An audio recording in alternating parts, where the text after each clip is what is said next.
এই প্রবাসীদের অনেকে ওখানে প্রতিষ্ঠিত ব্যবসায়ী ছিলেন, ভালো টাকা পয়সা ছিল, দেশেও তারা পাঠাতেন, তাদের উপরে বিভিন্ন প্রতিষ্ঠান পরিবার নির্ভরশীল ছিল। এখন তারা শূন্য হাতে ফিরে এসেছেন।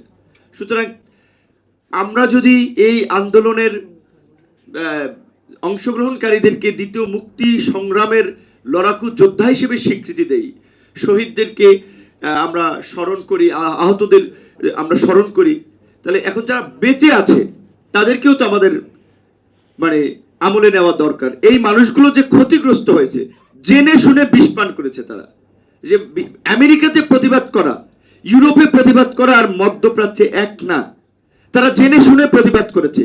এই 357 জন এবং যেই 357 জন আপনার মুক্তি পেয়েছে তাদেরকে আমি মনে করি একটা রাষ্ট্রীয় সংবর্ধনা দেওয়া দরকার, যে এইরকম একটা ঝুঁকি নিয়েছে। এবং অবশ্যই তাদের ক্ষতিপূরণের দাবিতে, যেটা আমি বলছি, মুর্তজার খুবই ভালো রিলেশন, এই মন্ত্রণালয় দায়িত্বে আছে, প্রবাসী কল্যাণ, বৈদেশিক কর্মসংস্থান আমাদের আছে, তাদের জন্য আমরা সম্মিলিতভাবেও কিছু করতে পারি। চিঠি তাদের পক্ষ থেকে দিলে মুর্তজা ভাই সেখানে যদি চিঠির ড্রাফট করে, আমরা সবাই স্বাক্ষর করে দিলাম, যাতে তারাও খুব গুরুত্বের সাথে দ্রুত সময় বিবেচনা করে। এবং সর্বশেষ আমার কথা হচ্ছে যে আমাদের প্রবাসী শ্রমিকরা দেশের বাইরে যেতে একটা পাসপোর্ট করা থেকে শুরু করে পদে পদে দালালের আপনার ধান্দাবাজির শিকার হয়। এবং সবচেয়ে বড় কথা হচ্ছে যেখানে 1 থেকে 1.5 লক্ষ টাকায় মালয়েশিয়া কিংবা মধ্যপ্রাচ্যে যেতে পারে, শুধুমাত্র সিন্ডিকেট করার ফলে সেটা 5 থেকে 7 লক্ষ টাকায় গিয়ে পৌঁছায়।